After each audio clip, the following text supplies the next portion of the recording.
Welcome to the Real People, Real Business Show. My name is Stephanie Hayes, and I'm a business strategist who loves to speak with like-minded entrepreneurs to share their real stories and the gritty details on building their businesses. On this show, you won't hear the glamorized entrepreneurship journeys that you see online. You won't be told how to make six figures in 6 weeks. Instead, you can expect to hear real, vulnerable, and inspiring stories that you can relate to that have helped create the foundation for each of our guests' businesses. Goodbye, boss babes. Hello, real-life entrepreneurs. Today, I'm so excited to welcome Lindsay McMahon. Lindsay is the co-host of All Ears English. The All Ears English podcast is downloaded 8 million times per month globally and has been ranked in Best of Apple podcast categories in 2018 and 2019, as well as #1 in U.S. education language courses. Lindsay and her team have been featured in Podcast Magazine, Language Magazine, and Forbes. I'm so excited to talk to Lindsay about building a podcast-based business. So welcome to the show, Lindsay, and thanks so much for taking the time to share your story today. Hi, Stephanie. Thanks for having me on your show. I'm excited to be here. Yes, and I love podcasting. It's my favorite thing to do.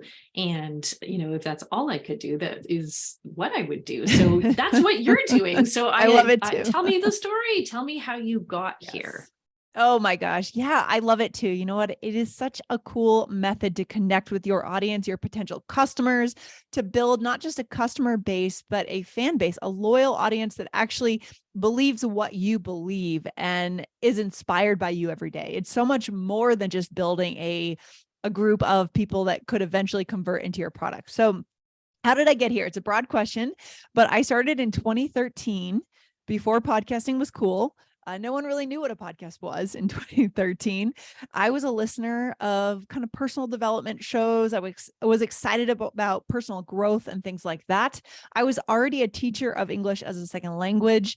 And so I approached a friend of mine who is also a teacher in Boston. And I said, hey, would you like to start a podcast? And that's where it started. I mean, it really wasn't super technical. It's still not super technical. And we just got started, right? There wasn't a lot of build up to it. There was just plug in the microphone, create some episodes, and see how it resonates. Awesome. And so you saw the opportunity and you jumped on it. And now you are where you are. Tell me about how you have what has growth meant to you and how has growth happened for you? Yeah. I mean, I would guess in 2013, I would say, I don't know that I saw the opportunity in terms of where podcasting would go. I didn't know that it would become more mainstream and so much ad money would come into the space. I didn't really know that, but I did know that there was an opportunity to teach English as a second language to adults in a new way through this medium of on their phones, right? While they're on the train, through short 15-minute edutainment style lessons. Right. That was different. And I could see that right away. So that was the opportunity that I saw. And then can you ask me your second question, the question? So what, I mean, from 2013 until now, what has growth looked like? Obviously you've experienced some tremendous growth and what do you attribute that to? It's been gradual, and it still is, right? We're always, in terms of the business growth, we're always looking for scale. When you run an education company, inherently, learners of any topic need feedback. They need one-on-one support in some cases, or group support. They need contact with their teachers. And so as a media company, as a company looking to grow, we need scale. So it's always kind of a bit of a tension between those two goals, right? What's right for our students, what's right for our audience versus where can we actually really find ourselves surging forward. As an entrepreneur, I need to see growth every year, not just in our revenue, but also in our profit margins, right? At the same time, we need our students to be happy. So we're always kind of negotiating that, how to offer a blend of one-on-one feedback, group lessons, and also how to work with ads and brands to monetize our content a bit more. So is that the revenue model?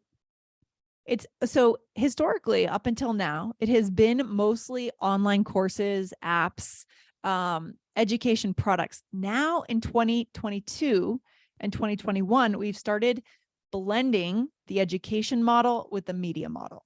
So as of 2022, we started working with advertisers on our podcast because we do have a really large podcast. We have a huge reach. The number of people that listen to us and never spend a dime is humongous, and that's fine, right? So then there's an opportunity then to work with companies and brands.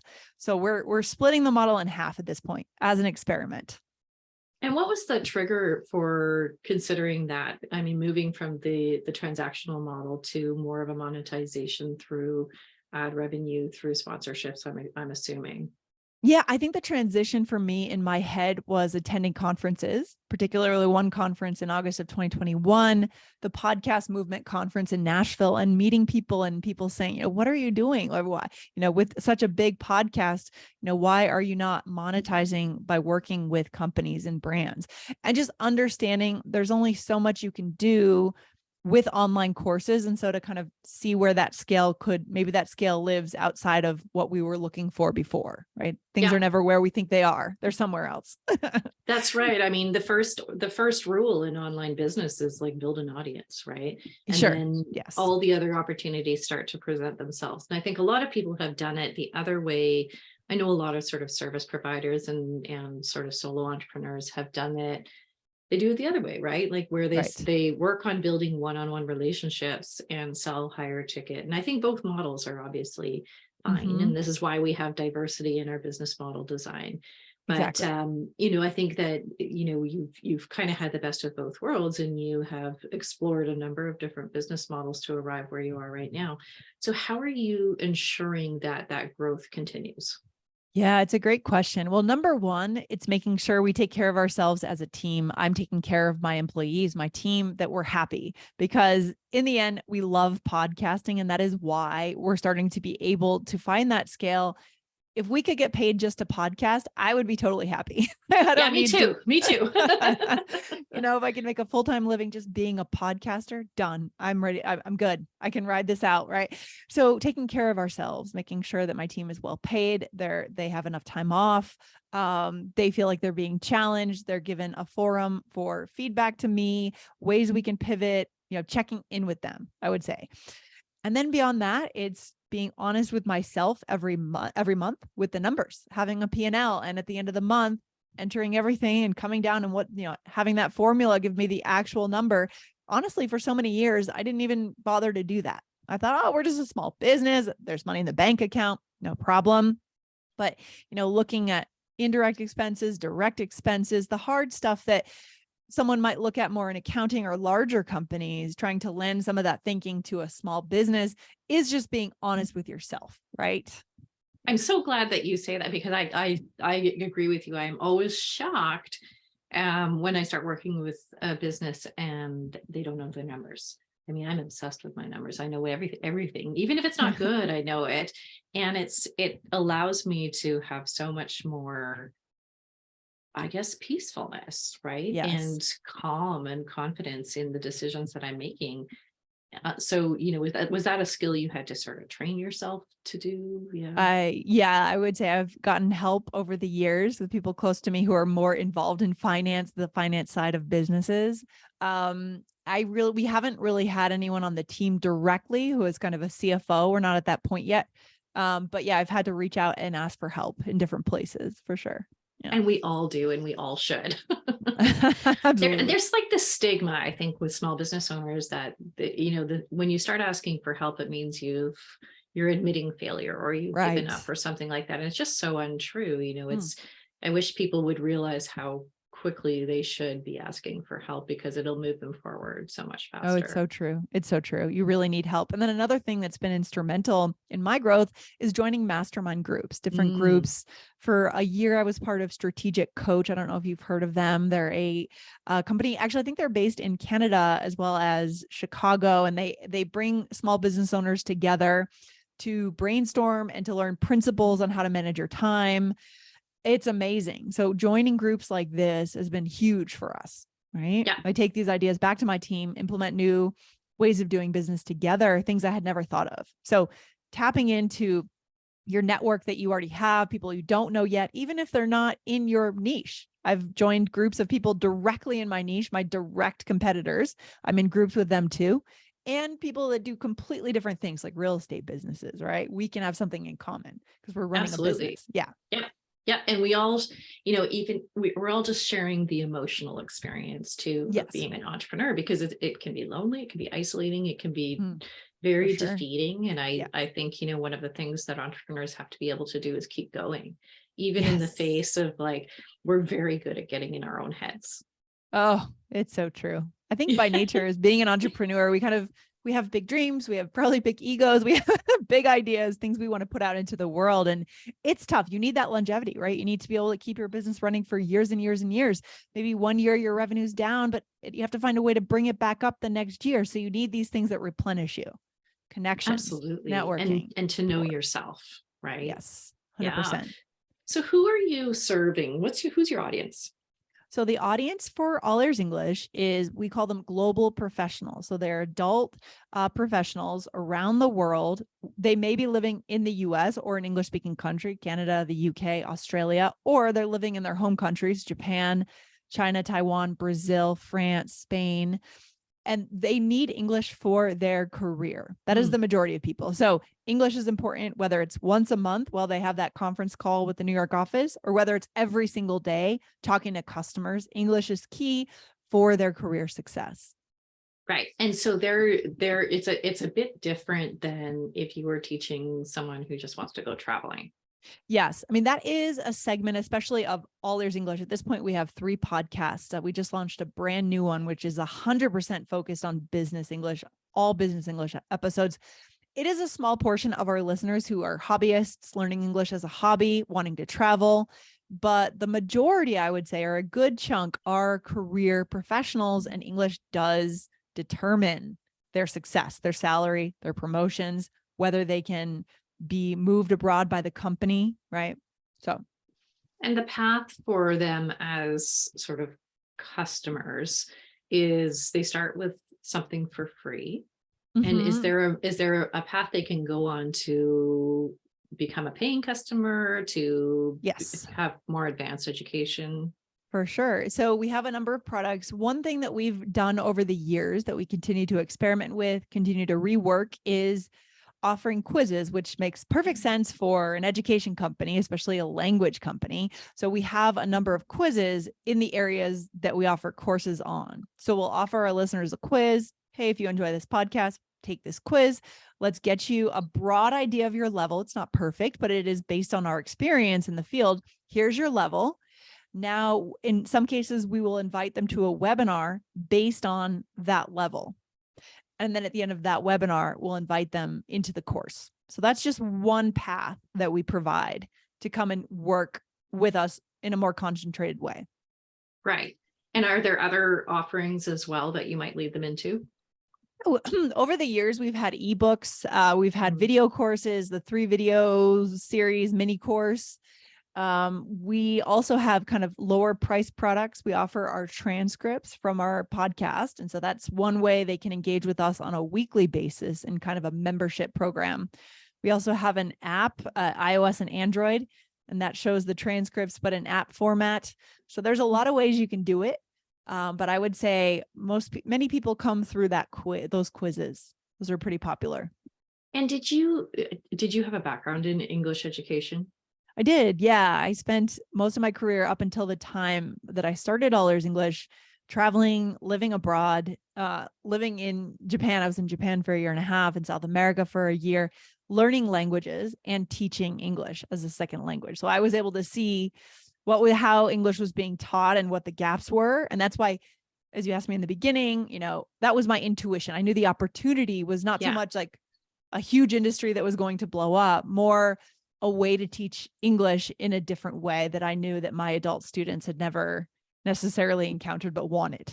I had that intuition. Yeah. Yeah. And you seem very tuned into the way people actually use the product and use the, and I imagine there's sort of constant innovation trying to happen within the business. Yeah. For better or for worse, sometimes when you're an ideas person, you can send your team in all these different directions.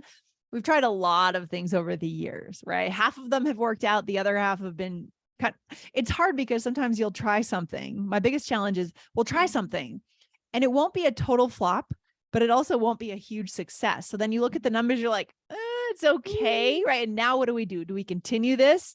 It's making, some money monthly, but it's not a huge success. Do we spread out our energy across all these things that are doing okay? Or should we let it go and try to find that winning thing? Right. It's challenging when the results are not clear. Yeah. So how are you making those decisions? On a case by case basis. I'm using my gut a little bit more now, right? Like after a number of years of experience trying to listen to my gut, like how much time am I spending is a key factor, right? So when it comes to cutting a product or continuing it, if it's performing okay, but it's not standout, I'll say, how much time is this taking from me? And that's become a huge thing that I'd like to focus on this year more, is tracking my time better, really understanding where my time is going, as well as my team's time. So Yeah, absolutely. And I think that we forget that as entrepreneurs a lot. We're like, oh, just put as much time as we can into the business, and that's what we're expected to do. But we have to treat them like they're our jobs as well. So we've had this explosion of podcasting as a medium and as a format in the last, say, 5 years, and it's it's really become wonderfully diverse. Has that explosion been good or challenging for you? It's a good question. A little bit of both. So I think it's great that now more people know, more of the mainstream. It's kind of gone mainstream, right? So more of your average person knows what a podcast is. Right. When I first started, people would say, "What is a podcast?" I have no idea what that is. It sounds very nerdy. And thank goodness now it has become cool. So mainstream America and North America and the whole world is getting to know. We still have some work to do in Asia and other countries around the world in terms of moving podcasting mainstream. Along with that comes, of course, more competition. Oprah has a podcast. Everyone has a podcast, all these famous celebrities. But what I like to say is you're really not competing with millions and millions of podcasts, because a lot of them, the truth is, a lot of them pod fade, don't make it past episode 25. And they're really not your competition. If you consider your podcast the heart and soul of your business, it's kind of a machine for you, right? Where you publish on time every week. It's non-negotiable. It's quality. You're not competing with people that are kind of doing this on a hobby basis, right? They're not your competition. Yeah. Yeah.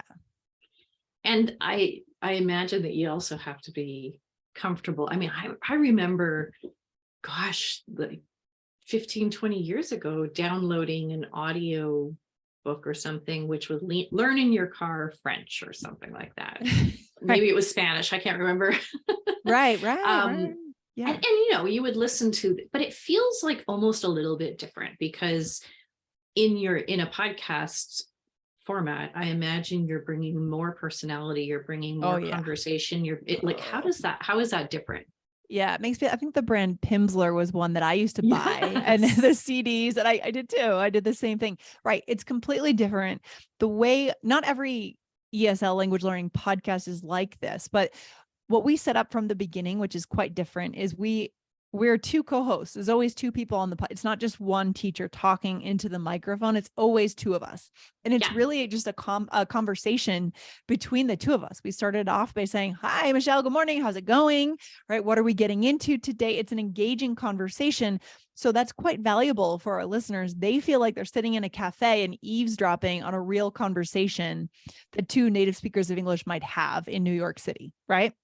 And they're also learning. Yeah. The context is so important, isn't it? Exactly. Yeah. So we build in things that we know that they want and need, like role plays.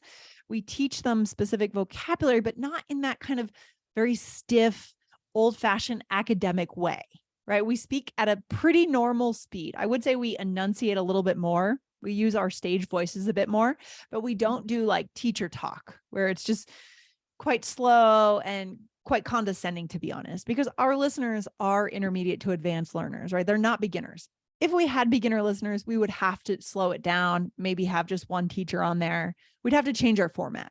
So absolutely. Yeah, absolutely. I know when I was learning Spanish, the sort of rote memorization and that sort of thing. I mean, that was fine. But when I would get out into the world and be immersed inside of, the real world Spanish speaking community, oh man, I found it so people speak so fast and trying to Yes. pick out, if I see the words, I know them, but if I hear them, I find it really, really difficult to sort of discern what I've heard because they all kind of mush together. So I think that hearing the conversation can be extremely valuable in terms of that kind of immersion. Oh, it's huge. I mean, I just took a trip to Argentina and I made a point of every morning while I was walking my dog, finding a couple of podcasts just by Argentines, right? Argentine Spanish, which is its own beast. Yeah. It's really difficult to understand, much harder than pretty much any other kind of Spanish, and just listening, taking it in, not putting any pressure on myself to understand every single word. And that did prove to be helpful when we got into those situations in Argentina. I was able to catch, what they were saying, where I may not have if I hadn't done that more passive form of listening. Yeah. And so what made you focus on this particular niche, the business people? Well, we've realized that, it makes sense. It's what people are, of course, willing to invest in, right? You need to, when you choose kind of a niche, it makes sense to choose one where stakes are relatively high. We've also focused on another niche, which is test prep. So there's an exam Mm-hmm. called the IELTS, the International English Language Testing System. This is an exam that happens all over the world every Saturday for millions of people that need to immigrate or are doing like a work visa situation to an English speaking country.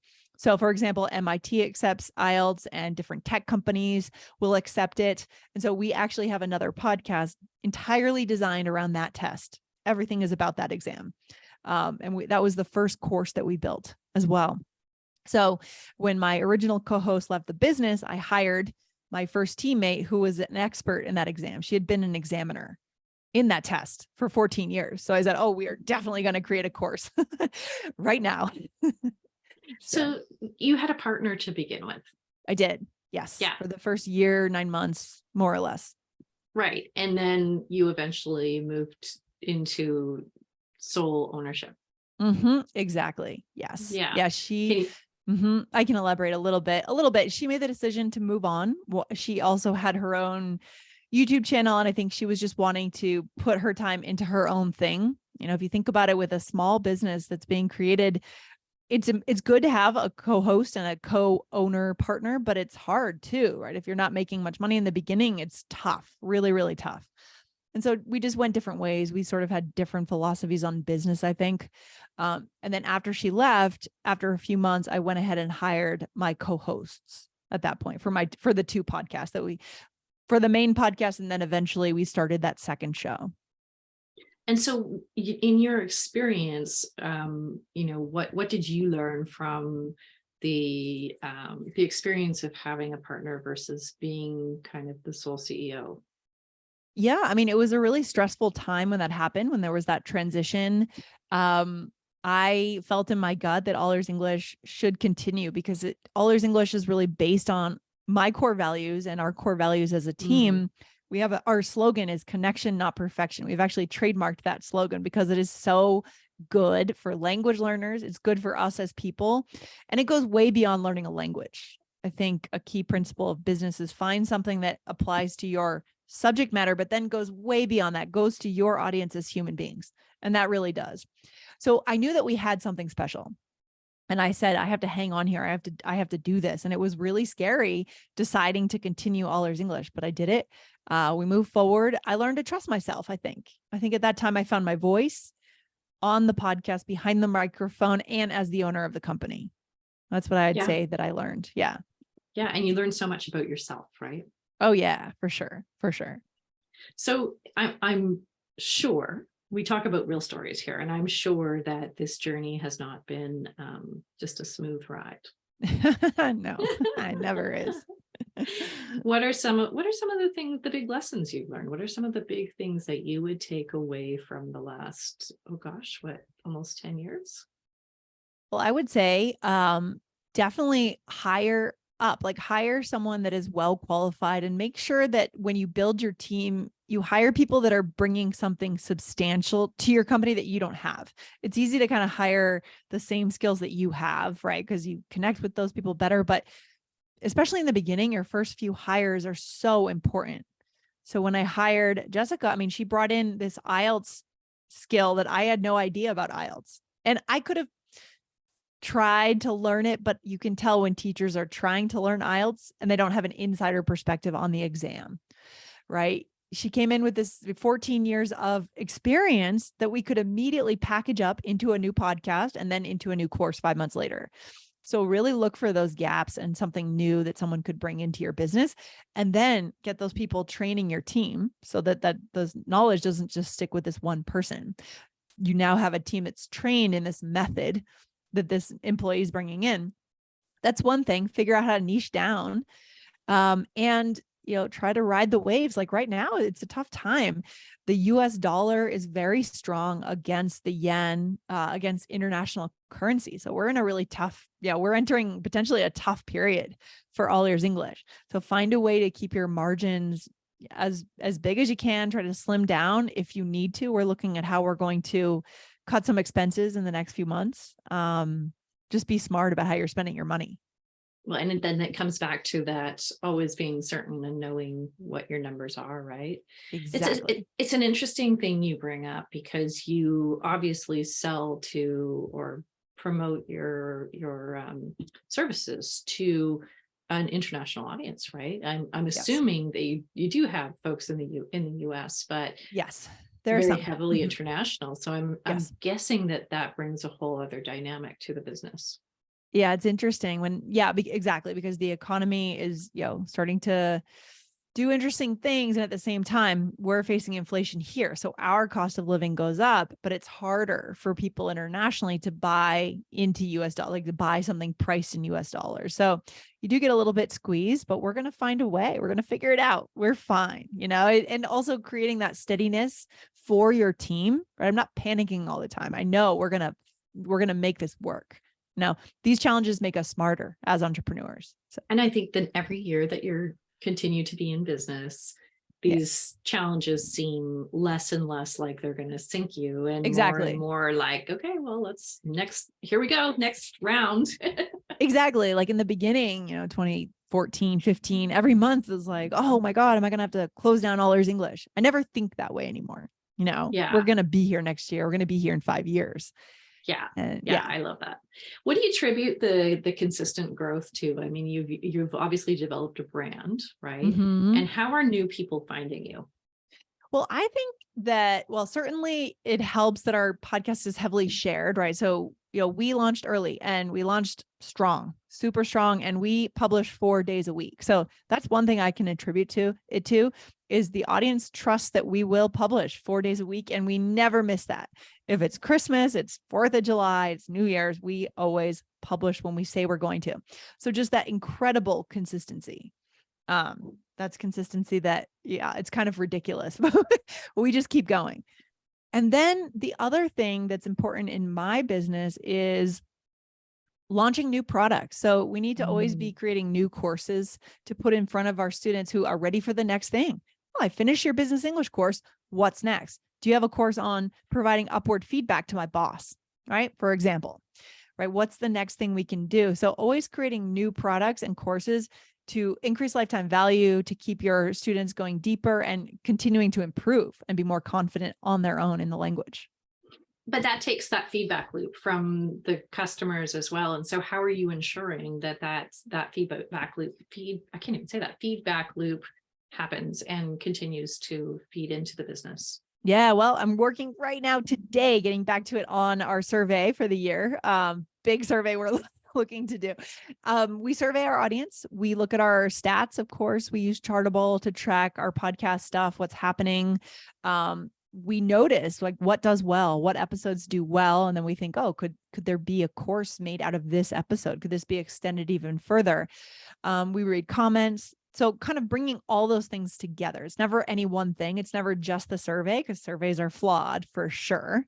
But it's triangulating everything. Yeah, I think it's an incredibly important part of your business. And because you have such a huge audience, or I don't know how many of your kind of monthly downloads are repeat, but you have a large audience.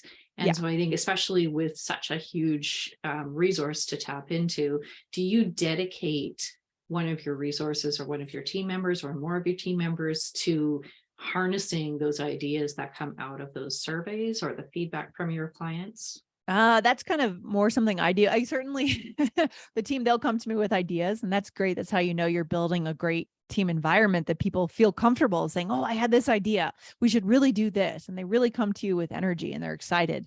But I'm definitely an ideas person as well. And so we have multiple documents. We've used Miro board in the past to envision what we want to create, spreadsheets and we also do, quarterly check-ins, quarterly meetings where I'll update them on what the plan is for the next quarter or the next year, and elicit ideas and have a conversation together. So I love that. As somebody who does innovation strategy and innovation consulting, I love to see how we operationalize the generation and the ideation of and how we bring those to fruition within our own business. So I love that you have the recognition that the innovation is extremely important to the longevity of the business.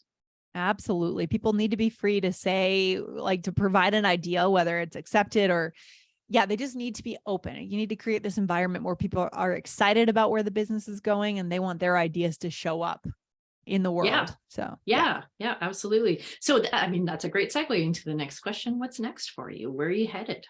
Well, as I said, we're experimenting now with kind of splitting our business model between online courses, education, and media. So we're exploring the world of, working with brands, sponsorships, programmatic ads. And we're also looking to launch more podcasts. We just launched our newest podcast, like I said, Business English, a few months ago. It's already at 100,000 downloads, which is great. It's much smaller than the other show, but great for a new podcast. And so we've seen that we can use our original shows and launch a new one that makes sense for this audience. And so what else can we launch? What else can we do? Can we provide a podcast for native speakers of English on grammar? I think that's something that a lot of us as native English speakers are also interested in. Am I saying this right? Or is someone judging me, right? What am I saying? Is it right? Is it wrong? Exploring language also from the perspective of training other languages. What if we could take the all ears English concept, the format, our trademark connection, not perfection, and apply it to helping people in the US learn Spanish, right? Hiring 2 co-hosts from Spain and Mexico and having them go and bring their personality into the brand. So it's unlimited what we can do. I'm banking on the future of podcasting. I know right now the industry is a little weird and things are feeling strange. It's not going anywhere. But it's not going anywhere. I think this is like a little blip and then things are going to keep steadily growing. Yeah. And I think because what podcasting brings is this element of personality that I don't think you can get in just written content. And that's where, that's where the online business world started, was, blogging and that sort of thing. Right. And now, I would much rather talk for an hour than me too. 100%. And I think it's far more effective. It's not for everybody, that's fine. Right. But I know for those of us that are like us, it's a godsend for sure. Have you ever done any sort of kind of white labeling into corporations or made private podcasts for corporations? Yeah, we're doing that now. So we're working with some platforms that provide content, specifically videos. They want to get into providing podcasts, but they're not quite there yet. So right now it's just videos.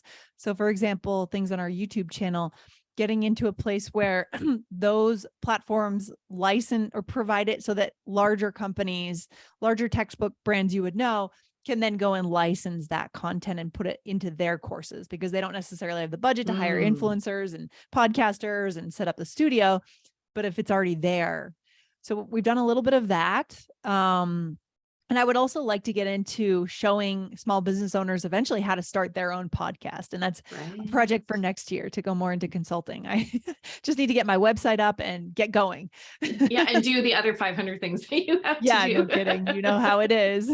I do. I have about 3 businesses on the go. So at any given time.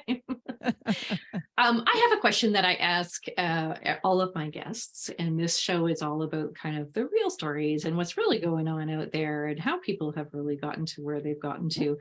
What's the biggest difference in your mind between what we hear out there in the business world, the online business world, and what's real in business?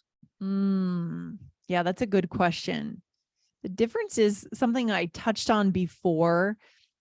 Growth is not always hockey stick growth, right? For us, it's been very gradual every year. Revenue is going up, but very gradually, maybe 10% increase, 15% increase. It's never what we hear is the tech darlings, right? The Silicon Valley bros, all the growth, all the investment.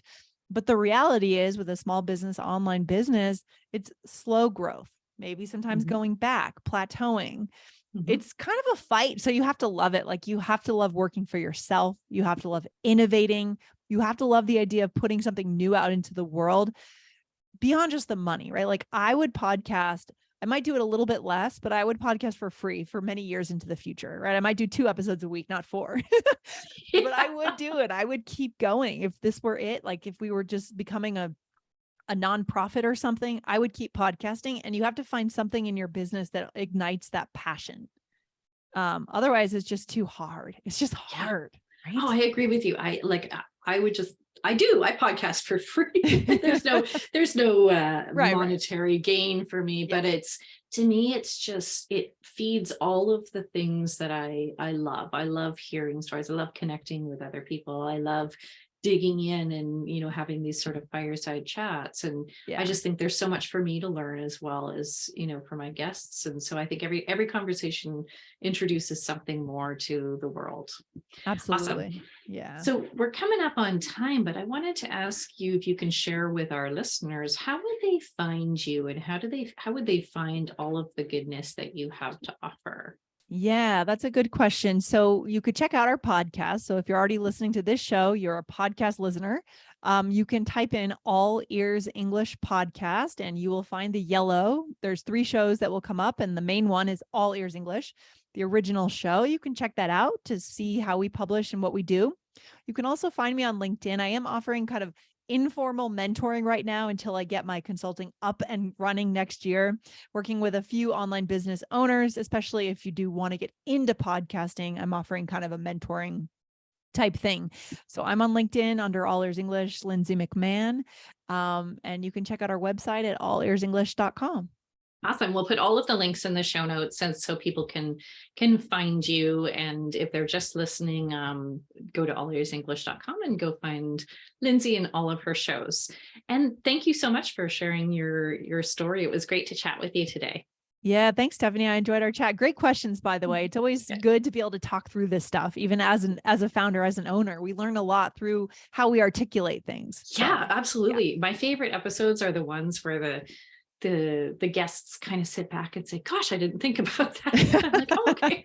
I've done my job. Awesome. Exactly. Great. Thank you so much.